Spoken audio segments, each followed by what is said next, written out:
episode 7. I am your host, MaryGirl Moody, hiding here behind this little icon because I'm on a crappy computer and the camera's so bad. I want to say hello to my very special, incredible guest. Say hello to Miss Irish Melly, Miss Melinda. Hi, everybody. Say hello to Michael Mullins Wright. Michael, right down here underneath Melinda. What's up? And then, of course, we always save the best for last. Miss Lady Di right here. Hi, everybody. How you doing? Oh, wait, this way. This way. All right, guys, so we're going to be talking about episode 7. Now, I know it's been just a little bit of time, and I appreciate everybody with their patience. But this was one of the best episodes, in my opinion, of the season because we finally got Lily Rab back. The people, though, who kept telling me, she's coming back, and I was like, yeah, okay. Cher was supposed to be here last season, and yeah, okay. Mm-hmm. And then she really came back. So that was bad ass. So before we start the episode, let's say hello to Tammy. Tammy, hello. Happy Thanksgiving to all of you. Same thing to you, Jake and Glenn. So great to have you guys. So what was your impression of episode 7? What I wanted to know was that, did you guys like it or not? Because my mouth dropped the moment I saw Lily, and it didn't pull back up until the credits. Yes. Yep. Yes, I agree. I loved it. Okay. So it's almost like for me. That should have been the 100th episode. That would have been great. Yeah. Exactly. Okay, especially after the the one before it was kind of like coming off of that. Right. And it was like, wow, I'm back. Yeah, the episode before was one of the worst AHS episodes, period. It was god awful. And then to have that come back, I was like, thank you. Yes, we're back. They should have said, guys, that's the 100th episode, snaps, but let's give credit to our 101st episode. Yeah, right. There you go. Because, exactly. I mean, you're right, Melinda. They should have done that episode for the 100th. That impressed the shit out of me. It was really good. It was really good. The storytelling and everything. The 100th was just so stupid because it was like why are you billing it like this? Why do you keep bragging about the 100? Why are you calling it the 100th episode when you're not getting anything for it? Just let it be the 100th episode, and that's it. Don't call it the freaking 100th episode. Yeah, I felt like this whole season was like, okay, amazing. Okay, amazing. Yeah, amazing. It's like just when you're like, yeah, I'm not really sure, and then it's like, boom, they hit you with something huge. Yeah. And just like got you right back in again. And it's like, okay, so I know people are like, you guys, it's 100th episode. What are you expecting? But they built it up. So we were waiting for something special. Exactly.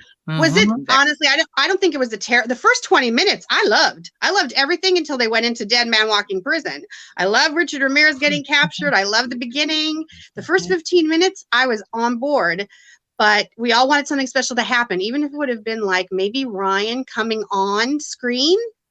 Like that at the end or in the beginning, just saying like, thank you so much to all the people who've made this such a great thing. And we're going to continue on. And here's episode, whatever. Not like it's a big deal episode, just like, thank you for being here this long. Just a little anything. It didn't have to be a big, somebody coming back, because they kept saying that Sarah was going to be the lady in white, remember? And then it was Lily. And then, so it was like every time you're like, oh, I don't think I'm going to deal with this anymore. And then it was like, boom.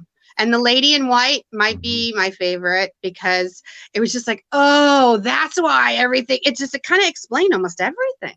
Yeah, it does. Right? And all the pieces. It was the glue. And so she looked gorgeous in the white gown. Oh, she was. She did. She looked amazing. I mean, you guys know that's my favorite actress from the show, and she just was amazing. Looked gorgeous. Do you know who her mother is? I love that she had that little bit of nice side to her because she loved her kids, but I love that she was also that mean, bitchy kind of woman where she was like mean to her kid, but she loved her kid. Like, it was different for her. It was very different for her. Well, she does that distraught kind of frantic so well. Like Mary Eunice. Mary Eunice and what's her face from season 1? Where she's they're all kind of that. Yeah, let's go over really quickly of what happened kind of like in these first few minutes. What's up, Blaze? It's so great to have you over here. And for those of you who just came to the stream, we just did our AHS patron weekly Wednesday live stream. So thank you everybody who joined that stream and who came over here afterwards. Especially you, Michael. You did double time live streaming with me. So thank you so much. My soul brother. Of course. Yay, Mike. That's right. Episode 7 begins basically with just straight out right there. Lily Rabb, you see her, and she's at Camp Golden Star, and it's 1948. I mean, that was a long time ago. She plays basically a widowed camp cook, and that kind of takes you back to like the Friday the 13th, stuff that with the mom was kind of like the same way. She hates the job, but she loves the fact that her kids get the free childcare that the job gives her. So Bobby is the little boy, and we soon learn that Benjamin is the name of the older boy. So we got 2 little boys, so damn cute little boys too. Benjamin's the older one, and he's kind of responsible for little Bobby while his mom is working. So Ben takes Bobby to go swimming, but he's distracted by, of course, horny teens, aren't we all? In the woods. And then, of course, it's going to happen at some point. Of course. Yeah, totally 1984. Yep. So when Benjamin returns to check on his brother, Bobby is in the water. Everything's okay. But then these 2 guys start up a motorboat. And the propeller, Bobby is right there. I guess his face is right there at the propeller. And when they start it up, it kills him. So it's just, God, I mean, I'm not going to fucking lie. I cried because Lily Rabb gave such an incredible performance in this episode as a grieving mother. Her and Angelica Ross, in my opinion, 2 top actors of the entire season. Both of them. They were, I mean, that was such an incredible performance. And she ultimately blames everyone from Benjamin to the camp counselors for little Bobby's death. Which, again, like you said, was very Friday the 13th. Yes. And so the opening itself was just bam, Lily Rabb, and then bam, a nice Friday the 13th like backstory. And it was just, I mean, by the time the opening credits came on, like I said, my jaw was on the floor, and it did not come back up until the end credits. So it was just such a great episode. So after the opening credits, the drug that Frida has given to Brooke, it's going to take a little bit of time to get out of her body. For the, because she had to fake that she had killed her. And so she does the withdrawal like basketball diary style, it was really dramatic because when she explained the drugs she gave to her, if you know anything about drugs, you know what she gave to her. And she basically, I mean, I know she gave her something else, but she basically gave her a strong dose of muscle relaxer. And it's like, I know, yes, any drug you got to detox from in a way, but it would not have been like a heroin detox like they made it. Yeah. That's exactly what they made it. Exactly. I know. When they did that, I thought, where's Leo DiCaprio being locked in a room? Trying to get off the heroin. Or any other Rush or any of those movies about people having, it was like a heroin withdrawal. I'm like, I just train spotting. I mean, some of the campiness really, really worked in this season, and others was just really bad choices. This was a really good choice. This is because these 2 actresses really played off of each other. It was extremely over the top, but it was fun. It was 80s campy, and it was like like Melinda said, it's just so out of the box of what they're actually telling you. Is in there, so it's fun. And it's how they bonded. Yeah, how they bonded because they didn't trust each other before. Yes, that was the whole point. Not trust her. There was no trying to kill you.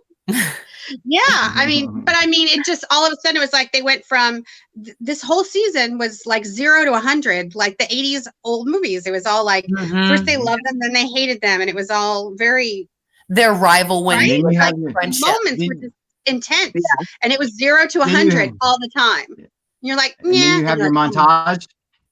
80s, you have your big music montage, and the whole plot changes, and that's kind of what this was. Yeah, it's like, okay, now she's detoxed. Now let's go. Done. And I love that they did do a montage because that's what the 80s was all about. Was montage. Oh yeah, yes. We love montages. Movie. It was about a montage. Best montage of the 80s. Rocky 3. Yeah, Rocky. on the beach. Did anybody notice the Doogie Howser MD clip that was playing on the television when they were in the hotel and the detox? I caught that right away. I was like, look, it's Doogie. Well, and because that's Neil Patrick Harris. Right. Yep. So big. That was cool because that was another connection where they tied it back. Side note, I know Neil. I know him personally. Oh, really? Is he really We went asshole? to- He's really an asshole. No, he's super, No? incredibly sweet. No, amazing guy. No, we went to rival high schools the same year, and we were both in theater, and so we did a lot of theater camps. And my friend was really good friends with his best friend, so we hung out quite a bit. Yeah. Oh, wow. That's But I knew him back in the pre-Doogie days. I knew Right. Claire's Heart. Pre-Hollywood. Oh, wow. That is. I was at the same exact theater conference that he was at when he got the job for Claire's Heart. He went to a screenwriting seminar, and Mark Medoff was in there in the screenwriting seminar, and that's how Mark Medoff met him and hired him for Claire's Heart. I was right there with him. Nice. But no, he's a sweet kid, amazing guy. All right, guys. Well, the episode takes us back Who to Brooke. doesn't Michael know or have a connection Huh? with? We should play a What? game. Who doesn't Michael know or have Oh, a yeah. connection with 6 degrees? I know. He was the one who Not that got many, actually. the Andrew Cunanan link when we were talking about American Crime Story, Michael, remember? Yeah, Yep. oh yeah. That's about it though. Well, but so I don't know- then, I don't know then, anything. then you're going into the stereotype. Oh, he's every gay person knows every other gay person. It's just funny. We're like a virus is everywhere. No. Just it's like no, we don't. Oh yeah, I know him and I know him. Well, so Frida basically tells Brooke that she's got her a new ID, passport, money to travel, and Brooke is like, fuck that. I want to go back to the camp and get my revenge on Margaret. And this is where the badass montage that we were talking about comes in with Frida and Brooke at the roller skating rink. And for those of you out there who aren't familiar, Frida means fake Rita. So, we know her name is Donna Chambers, but Debbie Ebby said something about calling her Frida. And it just stuck because it was so hilarious and awesome. And I thought, okay, we're going to have to call her Frida. So some people get a little confused when I say it. So I had to say it again real quickly. But we have the montage and, roller skates and Aquanet. Sadly, they just don't help fix Brooke's heart. And she still insists after the montage to go back to the camp. And there's this creepy lurker named Bruce who's actually watching them and sets it up to where he disconnects their car so that way they can't drive away, and he comes and helps them, and so they'll offer him a ride, which happens. Okay, so anyway, long story short, Frida and Brooke and this guy Bruce are in their car together, all going to Camp Redwood, which I guess they just decided, just to get up and go to Camp Redwood. I mean, I guess Brooke didn't need to go home and change her clothes, take a shower. For the festival. Right, but I mean, they had just left the roller skating rink. I thought that they would separate, go home, go to bed, get something to eat, and then meet up the next day. They left the roller skating rink to straight up go to Camp Redwood. That just didn't, I was like, the 80s. How would they separate? Right. Remember, everybody thinks Brooke is dead. So where would she go? She didn't have a home at that point. Okay. And when she saw the flyer, she's like, I'm going there. And she's like, but before we go, we're going to give you some fun, girlfriend. Isn't that didn't she say that? Yeah. Like she saw the flyer. So that was like they're on the way to go. That was that plot it was gap. just that oh my goodness. Okay, take me along for the ride. Right. And they take little Bruce along for the ride. And of course, he's so creepy. I know. Dylan was great. Dermot was so good. I'm Dylan like, McDermott, don't let him into the car. Yeah. I know, right? And they did, of course. And the whole thing turns ominous.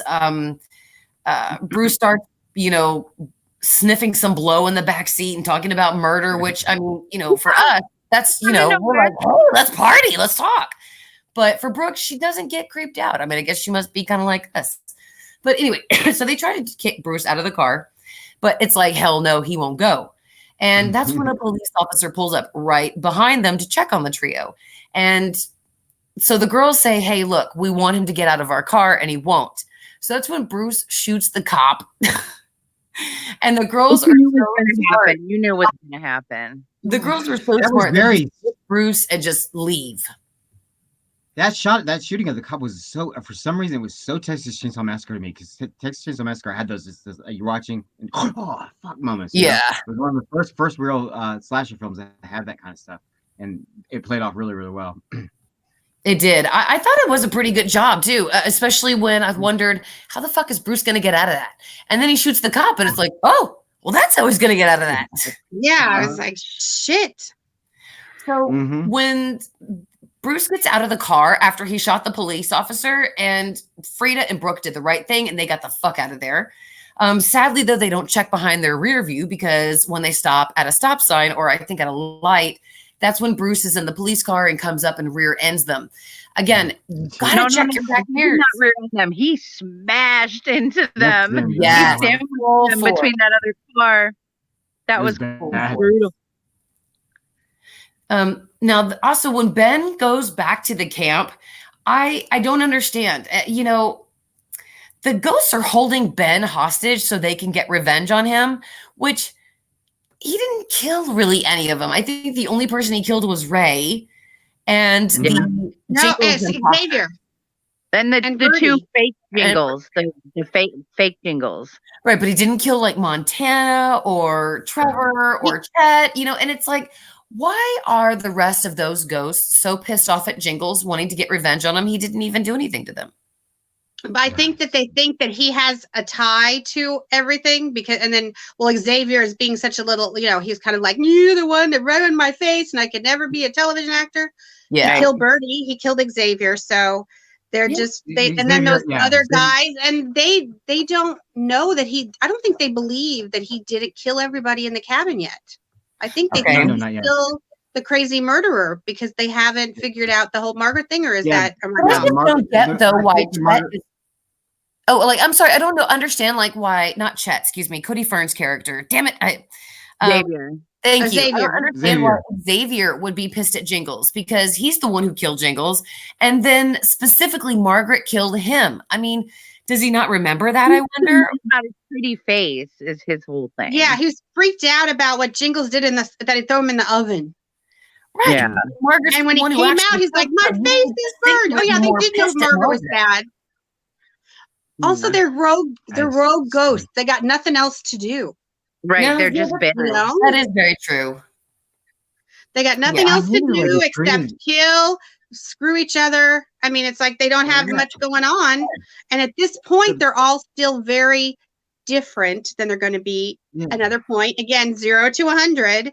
And it just gives them a reason to keep him there, I think, so that he can do what he ends up doing later on. The problem with this whole setup was with Xavier and Montana, especially those two.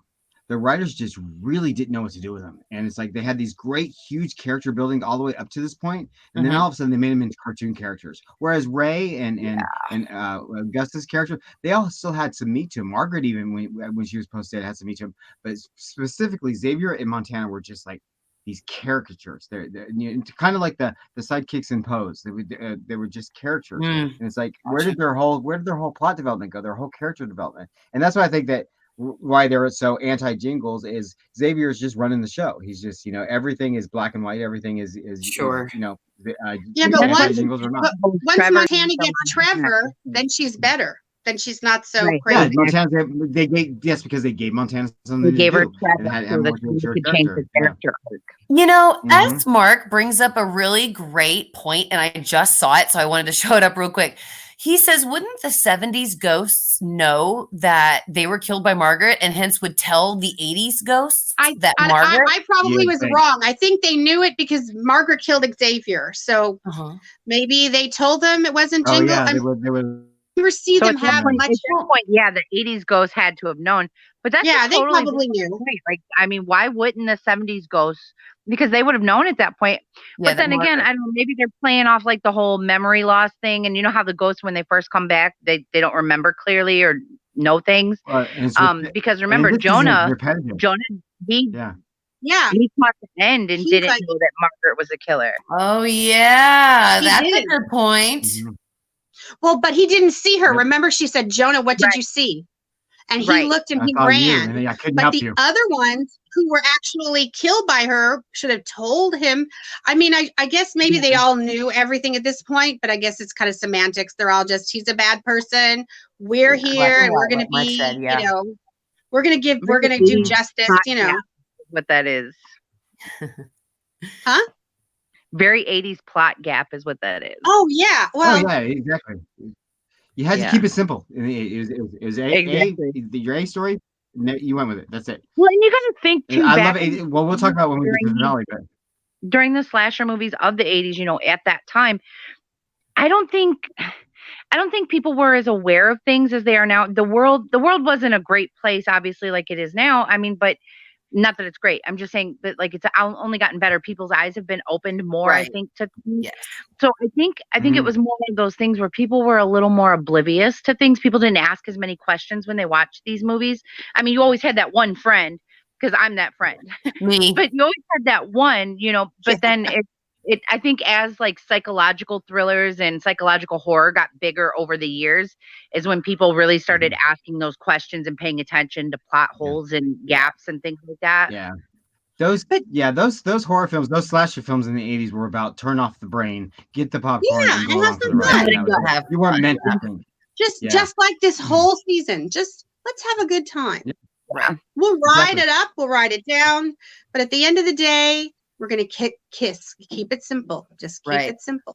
Yeah, and they did, because they did a great homage to Friday the 13th in episode 7. I mean, the whole thing when Ben explains that the woman in white that's been terrorizing the counselors is his mother, and, you know, and how he tells the story about how, you know, his mom literally went nuts after his brother died and killed everybody, even trying to kill Benjamin himself. Guys, I'm so sorry, but that was just some hardcore cold shit to me. I could not. That was so sad. That little boy trying to defend himself from his mom, the woman that he loved and admired, and then just boom, all of a sudden, you know, his little brother dies and she's trying to kill him. I mean, it's God. I think the best of the season from the beginning when they were both alive, though. Still, yeah, she made fun of him for being a little bigger and. She called it names. The kids who were either emotionally or physically abused by their parents, they still like try to please them and try to want them to love them, because they think that their actions are what is causing their parent to act like that, because they just sadly don't know any better. So in my opinion, you know, Benjamin, even though his mom was a bitch and sadly had too much on her plate for a single woman, you know, I think he saw her still as everything, as, you know, this pillar of perfection. Yeah. You know, and then you send him to Vietnam. Yeah. Holy shit. Have that happen to you, and then you go to Vietnam where they make you kill people. I mean, talk about redemption at the end. I mean, just like all of a sudden you're like, wow, this is like about this guy and we like him. Look at this poor kid. And then he did this and he's blamed for all these things. Well, it's okay if he murdered Ray, because Ray was kind of mean to Chet, you know. You kind of like Ray kind of had it coming. I was so happy with how well this character was written and how it all, you know, unfolded for him. Because remember, it was back in, I think, Cult or Freak Show that John Carroll Lynch says he would never play just an outright serial killer or just an outright murder. He needs something with some story. He doesn't want to just be pure evil or whatever he said in that interview. Right. So I'm sitting there waiting for it. And I was like, is Jingles just gonna be this thing? But where is Jingles' story? Like, you know, kind of Twisty's story. Where's this story? And then it unfolded, and I was like, wow, that was the long game. You know, they playing the long game this season with him. Redemption. Each episode just giving us a little bit more. It was the best redemption. It was so happy. It was so not other episode. I mean, I loved, and I started watching American Horror Story. I came in the 3rd season. But this was just different. It wasn't, and you can't compare it to the others because it's so different. Vastly different. You know, it didn't. At the end of the day, it was just fun. It was just kind of campy fun. You saw some. I mean, it did have some elements though that the prior seasons had, like with the mother-son relationship and Ben having to kill his own mother. And then the white wedding. When Xavier took Ben to his mom's shack, she told him that, you know, she blamed him for his brother's death, and that she wished that it was Benjamin that died instead of Bobby. I mean, they really got deep in Benjamin's character, in my opinion, and in his backstory. And I really loved how they did that, because he really was just this poor innocent child, that, just some bad things happened to him. And then his mom snapped, went crazy. And then he was left all alone. I mean, Jesus, that woman, I got to say, she knows how to hold a grudge. I mean, for 30 years, she was holding that grudge. He had his own mother. I mean, I think, and he was always wanting her attention and affection. As a child, had to kill his own mother. I mean, yes. Oh God, just all the time. I don't think Vietnam messed him up. I think that messed him up, and then Vietnam just made it worse. Yeah, that's what I meant. Like, just like put the and the other thing too is he felt because he was a big kid, and his brother was cute, and his brother was skinny, and his brother was, so it's into that, well, or all of us in this probably everybody who's watching, all of us have been somewhere where we don't fit in, or have been somewhere where we're different, and it's just who we are. And people want to blame us for something. So she was just like, oh, you're this and you're that, and your brother. Oh my God, your brother. Right. And he still kept that sweetness about him, like to take care of him instead of pushing him off the boat himself. Right. Yeah. Because it could have been, it was just, I think everybody could relate, because everyone's been picked on for some reason that they don't deserve. And also it had to really mess him up, because he ended up falling in love with Margaret. Of all people. Oh yeah, he needed that attachment. They say if you fall in love with your mother, you fall in love with your father. Similarities between his mother and Margaret. There really was. And I think because he was always looking for that approval from his mother, he wanted his mother to accept him. He went after someone who was similar to his mother and bossed him around, controlled him, manipulated him, all those things. Because even after he found out what she did, he was angry. But you could still tell he had this weak spot for her. Yep. Right, because she was kind to him, and everybody else made fun of him. Everyone wasn't, exactly. And she played. Margaret was twisted. She played off of it. Yeah, she did. Yeah, just like his mother did. His mother knew how to tap into that, but it was not afraid to blame him for everything. Right? Really no, she didn't care. Yeah, just so brilliantly written. And then Lily playing her was just amazing. Oh yeah, Lily was fantastic. I think it might be my favorite Lily character. So easy 2 and episode 7 was like my favorites. Well, this was her first big season back. I mean, because she was in last season where she made the cameo as Misty, but that was right after she had her baby, and that was why she wasn't really in contact that much. So I think this season, being a mother now for about a year and a half herself, having that experience herself and knowing that motherly feeling, I think that's where she pulled that emotion from and everything. And it was amazing. It was great. Yes. Well, and Lily Rabe's mother is Jill Clayburgh, an amazing actress from the 70s, before she passed away. And I guess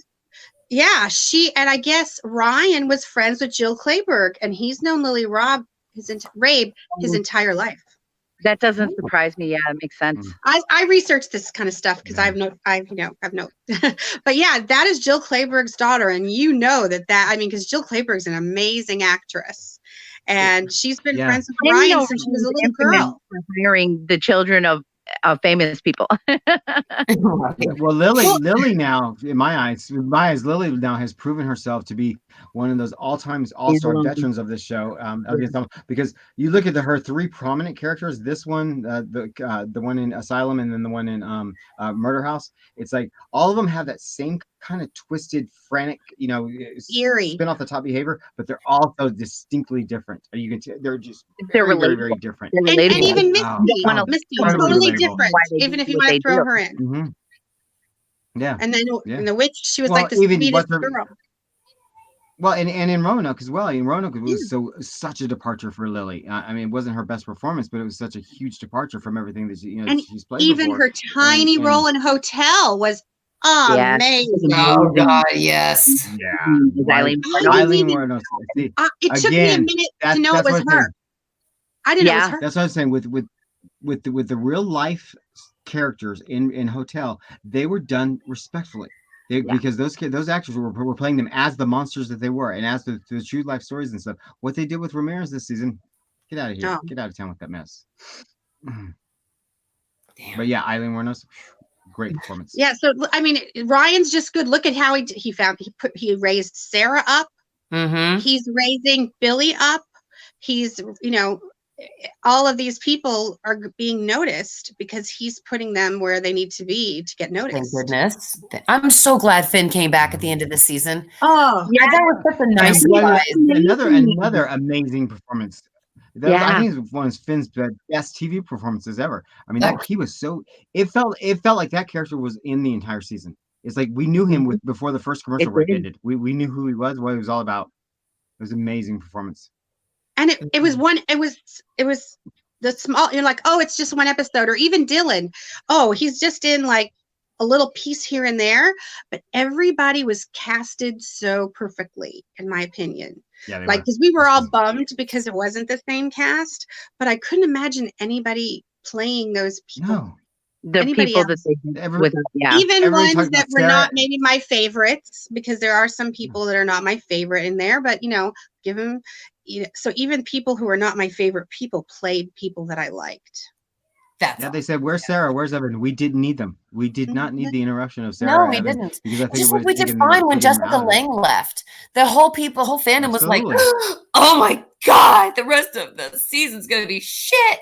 Season 5 is going to be crap. And look, they're coming into season 10. I mean, they did just fine without Jessica. I think everybody is upset they were about the Sarah Evan thing, because everybody was like thrown aback when Evan said, I'm taking a break, because Sarah and Evan have been in every season.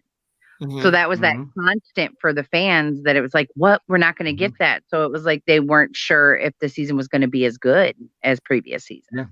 Yeah. And that just goes to show you that the heart of the show, being an ensemble group of actors that tell their own stories and tell their their own characters, is why Ryan should have always left this as just an ensemble group of people, because each, as it changes and as it molds, you didn't need a star, you didn't need a person to anchor the show. You know what? Because like the my ensemble husband, was he's carried watched forward. a few seasons. He's not the biggest fan, but he watches it with me, kind of like you were saying, with your husband, Mary. So it's like he does interact with it. He watches. He still hasn't seen all of it, but he's seen a good portion of it. And it's just the fact that it's like, you can watch each season, though, especially starting from the beginning. And it's not like most shows where you're like, oh, I don't like this person as that person. I see them better as this person, or I can't picture them as that. It's like you forget that that's the actor. You forget about that because they do such a great job where you don't even remember, and it doesn't stay in your head that they played this other role before. And I love that. They can share the screen. I think they did a great job with that. Yeah, the characters are so well done throughout this entire series. They can share the screen with each other. Any series, Sarah's characters could share. Like March could be sitting there with Kit. Yeah, exactly. It wouldn't seem weird to you. It wouldn't seem weird. And I don't know about you guys, but I think with Jessica's thing was, I know that she's done some other things. It felt for a while like we didn't see her in anything as an actress, because she was getting older and people weren't casting her. And it was like, he thought, this is this woman, like he did with, not Kathy Bates, because she's always managed to, but to take some women who are not, the Hollywood stereotype, and to put them back up on the pedestal again. And I personally was like so happy, because again, I didn't see American Horror Story till Coven. So I went back to Murder House. I went back to Asylum and went, oh my God, Jessica Lange, my God. It was like she was shining again. Everyone was talking about her again. And she's in her, 60s, which doesn't normally happen in Hollywood. I think I was more sad for that, because I thought, now what's she going to do? Well, he just put her in his other series. Yeah, exactly.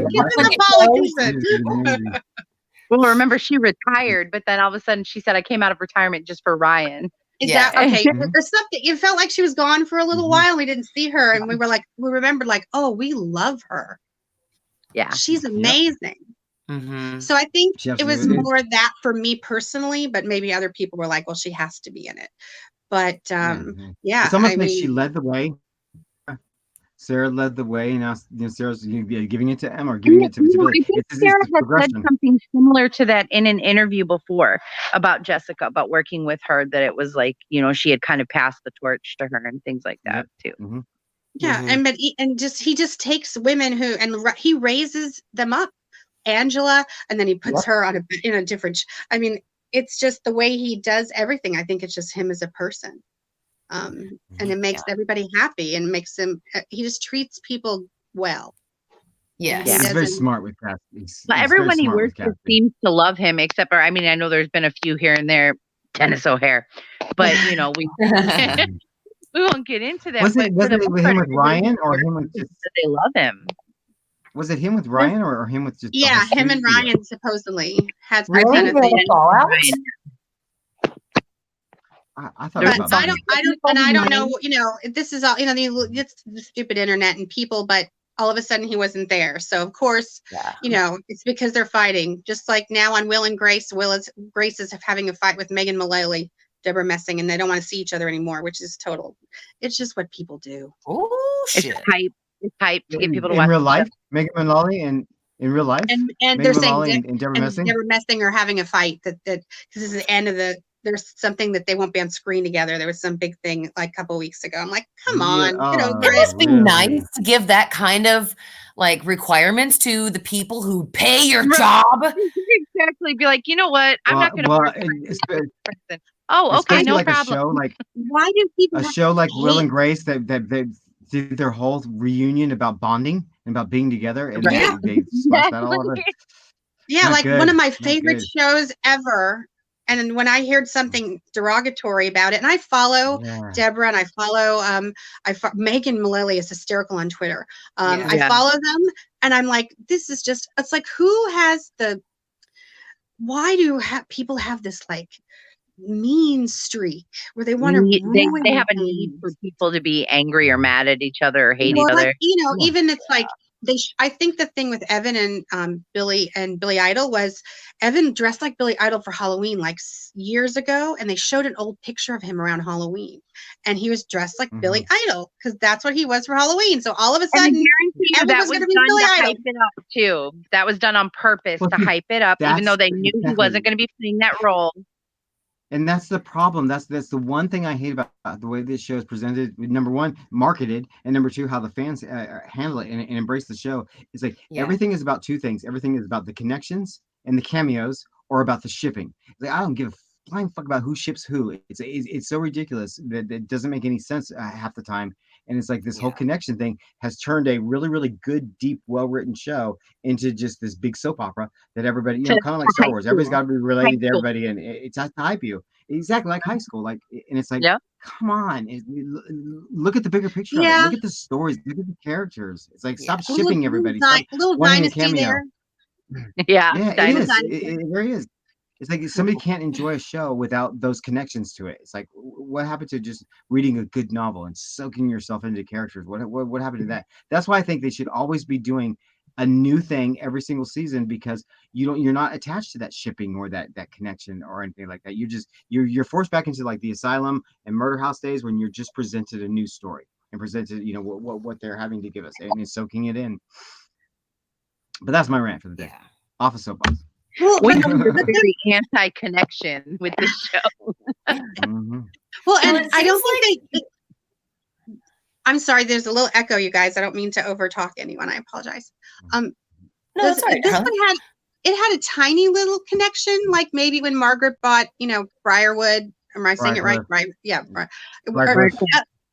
And we wanted it to be, I think more than that, we wanted them to go to the hotel. You know? No. It didn't need it. It wasn't probably even I mean, of course, watching Ryan being interviewed, it wasn't really even in his sight line because it's a whole nother plane of existence, which gives him the ability to create whatever he wants. Creative. Right. What's the multiverse? Brian just opened the multiverse because of past season, because of Apocalypse. It gives them the opportunity to say, well, we can do anything we want now, connection wise, because we don't have to be held to what we've already done. Marvel, you know, kind of like Mary was saying with the fact that, you know, because Mallory went back and killed the Antichrist and everything, you know, but I think it's also the fact too that like a lot of people I know were upset about the Ramirez thing and the hotel connection. But the thing we have to remember is that the last time we saw Ramirez, we saw them, kill him in I think it was 89, wasn't it? Because that's when he came back. And then after that was then when we flash forward to 2019. And so that's when we last saw him. But you don't see him again after that. So we assume maybe they caught him again. Maybe he got loose. We don't know. They left that open, I think, on purpose, because according to Hotel, when we pay attention to Hotel and we see Ramirez make his cameo, it's 2022. Mm-hmm. So he says he just died. Didn't he say he couldn't come the year before because he just died? So maybe he does escape, and maybe, the devil brings him back to life like he does every other time. Like, that's the whole reason they said they wanted to keep him at the camp for the Death Watch. So, I don't know. But and he was a Satanist in real life, so he just kind of played it up. I don't know. I maybe also too, Zach Villa was available, and he thought, I'm going to write this part for you. You are such this character. But see, that's why I thought it would have been so much better because Zach was playing in that. It could have been a great copycat because this guy could have been wild. He was so great as Ramirez. Yeah, in my opinion. I mean, and of course, I never thought that any of those serial killers were all going to converge in Camp Redwood. But I mean, my God, we had 1, 2, 3, 4, 5, 6. We had 8 serial killers at the same time at the camp. I think was there anybody there who wasn't, except for when you count the beginning, when they show first, when they do the opening credits thing and they show 1984 and it's the Circle of Knives. If you count, I believe there's 9 of them. And I had said something to my husband at the beginning. I said, "Watch, we're gonna have 9 different killers." And sure enough, okay. Who are the 9? The different knives, because they're not the same kind of knife. It's all a different kind of knife. Oh yeah, well, and it could also be, and then it could even tie back to the 9 circles of hell, all the different American Horror Story. I mean, if you really want to see something, and he does throw things in there a little bit, I think, to get everybody talking about stuff. Like he'll put little nods in there, and then say, "Oh yeah, I did that on purpose." Debbie's connection with the opening credits with the DeLorean and everything. Like, I still really like that. I love that, Debbie. I don't know if she's here, but. Well, clues and theories are fun. I mean, that's what makes the whole thing, fun. But fan service is a different story. Just throwing it in there and throwing it against the wall, just because people magically putting tape together. Yeah. Just throw that. I don't think I hated Apocalypse as much as you guys did. I didn't mind Apocalypse. I mean, there were some things that were crazy. The whole Violet and Tate reunion thing, I thought that was ridiculous. It's like, here, I'll sprinkle I saved your mom, so I'll forgive you for raping her and everything else. Yeah, I mean, there's certain things that was. I mean, Sarah Bernhardt was amazing as a Satan. I didn't mind Apocalypse when I loved the first 3 episodes in the bunker. The first 3 episodes were amazing. It was just a great new set. It was a great new feel. I loved the warlocks. I thought they were fascinating. I'd like to see that whole male side of it. You liked it till they started connecting everything around it. I thought I thought Cody was terrible. Oh I thought Cody was absolutely terrible in Apocalypse. I thought he was incredibly miscast as that. And then the whole freaking Myrtle or what's the Beavis and Butthead bullshit. It's like when they got I know. They're throwing this stuff away. But you guys, Myrtle had the best one-liners in Apocalypse. Come on. Yes, I agree. I totally agree. There was some great stuff in Apocalypse, but overall, I missed Myrtle. I wanted Myrtle back. I want Myrtle back tomorrow. I could watch her. They could have used that. But what were you saying, Michael? That character they could have used Myrtle Snow or used the witches or used the warlocks in a really deep, well-constructed season instead of having this one plot in the beginning, then kind of changing it all in the middle, and then just throwing it all away by the end. And it's like you're wasting all these good actresses and actors, here that are here to do a job. It's like, because that's what it felt like to me. It felt like, well, we're in it. Okay, maybe we're not in it. And no, we were sure as hell ain't in it anymore. It was this progression as it got so much continuously worse. Throughout the season, and it's like that's why it was so disappointing, is because it wasn't like this season. We had a disappointment, and then it got really, really, really great, and then the finale was like yes. But Apocalypse, it just puttered out. Yeah, I definitely agree. The first 3 episodes were very strong, Michael. They definitely were, with this bunker, new characters, and Miss Venable, and then they just flushed it down the toilet when they I mean, it was great to see the witches back. Yeah, but damn. I mean, Cody, he really was for the child of Satan, he was a whiny little bit. Mary was so unhappy, especially with young Michael. Yes. And in the beginning, he was good. They didn't have to turn him into a little wuss. Yeah, exactly. It's like, well, here's a really good example of the parallel to Michael, because of the fact that it showed you the character arc. It showed you him growing and becoming the son of Satan. You know, I mean, think about the story of Jesus. If you really know, I mean, I'm not super religious, but I was raised around very religious people. So, like, the story of Jesus, and it's like that hidden time where they don't talk about Jesus because he found out he was the son of God and found out he had to go through this metamorphosis, and he went through this horrible period of wanting to die and not know who he was, and everything else, and just uncertainty. It was kind of the same, but it was for the devil's son. So because he wandered through the desert and asked why. He wandered through. Jesus wandered through the desert. He said, "Why is this happening?" And I think they tried to do that with Michael in the woods, and I'm even okay with that. It was just they could. Here's a good example of Michael. What's your example? A good example of the beginning. At the beginning and end of Apocalypse is look at Miss Venable just as a character and as her presentation and how Sarah even acted her. It was a completely different character in the first 3 episodes with Myrtle and Jeb or whatever the fuck their names were. It was just like even Sarah was playing the same character. Wasn't even Mutt and Jeff wasn't even in the same emotion or the same feel. The whole room was different. The whole vibe was different. The whole writing was different. Yeah. I mean, the character was written completely different, and it's like it's the same damn character. Yeah, presented her differently because of it. So it's like 2 different shows. But and I thought they had it something really going. Having to deal with 2 dumbasses and being put up with at the time. You think about the whole Me Too movement and everything else too. So it was like putting up with men's BS basically, and then she put up with all of that and did all of that for them. And then finally said, all right, I want some power. And that's when she got the bunker and became very powerful because nobody was telling her what she had to do. Following it through Miss Venable's eyes and how she was abused in the workplace and found the power, that would have been amazing. Following it through these 2 douchebags' eyes, no, it's just stupid. It was just really, really stupid. Yeah, that part of it go to my grave hating. Because when she was in the bunker, I thought she was in control of every. I mean, it's amazing. It is what it is. It's a story, And they showed you too. They also showed you too that they literally changed their course of action midway through because they'd set up so many mysteries in the bunker that never paid off. These weird things. Who was that guy in the suit? They had a lot of leaks and things like that too. So that could have been part of the problem with the writing and everything, that they had, like I said, leaks and, things coming through where I know there was a lot of picture leaks because they were trying to be very secretive about even Lisa coming back and things like that. And a lot of people was in the murder house.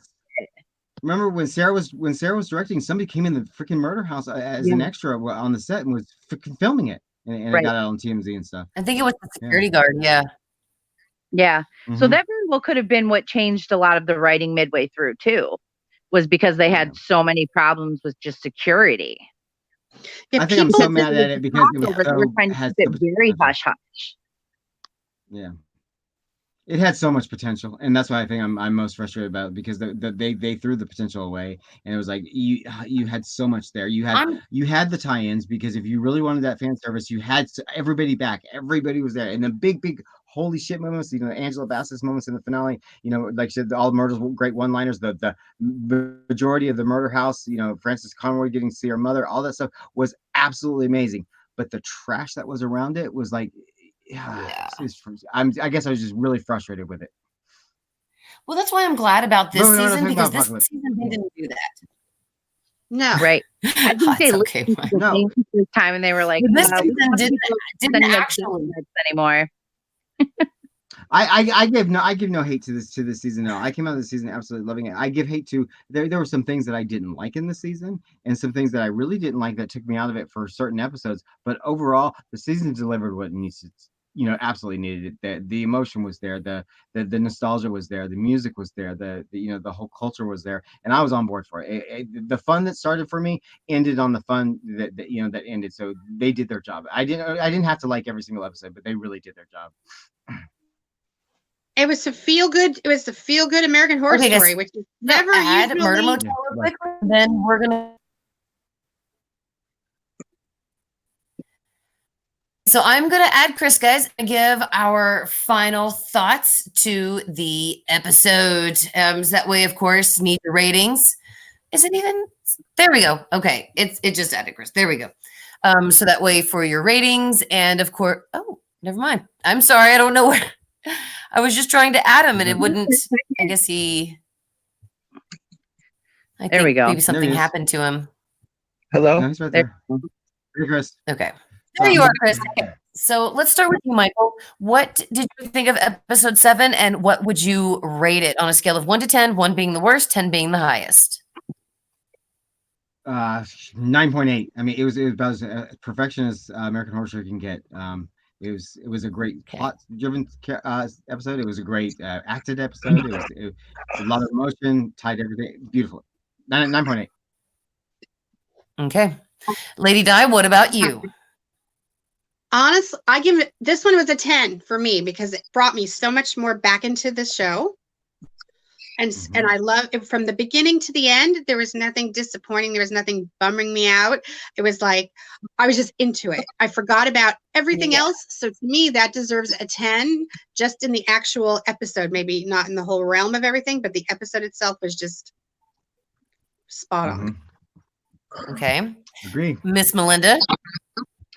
I have to agree with Di. I've been very cautious about my ratings with each episode because, like I said, my expectations, I don't want to, defy my expectations or beat my expectations and then, be leveled out. But now that it's over, I can say honestly, like 7 was definitely a 10 for me.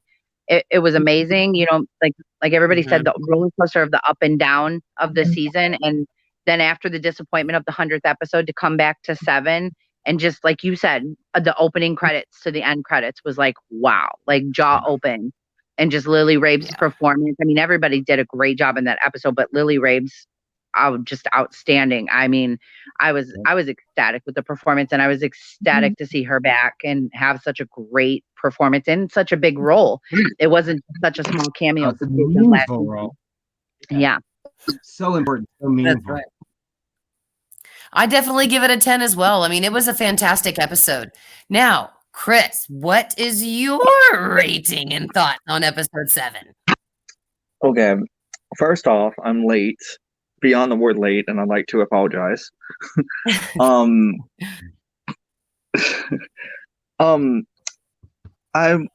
trying to set my laptop up so I can get on it on the stream that way. But I can tell you now while I'm doing that. Episode 7. Oh, it's okay. The stream is about to be over, literally. So okay. Episode. You don't 7, have to worry about the laptop. The stream is literally about to end. Okay. Okay. Episode 7. I'm not really. I liked it, but I just feel like the whole. I'm disappointed in the season. Put it that way. Mm-hmm. I started off with a high. And what about it made you so disappointed? Okay. I started off with a high in the first couple of episodes. I'm like, this is going to be amazing. It's going to be one of my favorites besides Hotel, because that's just, my opinion. And it wasn't. It was like the 9 episode thing was like. Oh, well, right now we're just talking about episode 7. Oh, okay. When we're Lily Rabe came back, yeah. Well, I didn't like the writing that well. I thought it was okay, but it just seemed lazy. Straight up. Well, to me, this episode 7 was so much better than 6. I wish that they would have put more thought into the previous episode. So what do you think you would definitely rate it? A 7. Okay. A 7 for episode 7. Okay. All right. Well, no problem. Well, guys, in the comments, let us know what you thought, what you rated the episode. And this weekend, we're going to be back to review, of course, episode 8 and episode 9. And then, of course, we'll do a final Beyond the Horror episode because Michael is so badass. He is giving away a free brand new copy of American Horror Story Apocalypse on Blu-ray. Yes, and that's going to somebody who's either international or in the US. So it doesn't matter where you live, you can enter to win it. Don't forget to count the kills. All right, guys. So thank you all so much. I want to thank Michael and Melinda, Diana, and Chris, of course, for joining me. We are going to be coming back and doing episode 8 probably this weekend. Excuse me. And yeah, I'm just so excited to finish out the season with you guys. Thank you all so much for your patience. If you guys like the stream, don't forget to thumb it up. Happy Thanksgiving. Yeah, happy Thanksgiving. Gobble, Have a wonderful Thanksgiving. Diana, send me some turkey. All right. Bye, everybody. I know. I got a pie for you, babe. Right. All right, bye. Michael, I can help you out on that.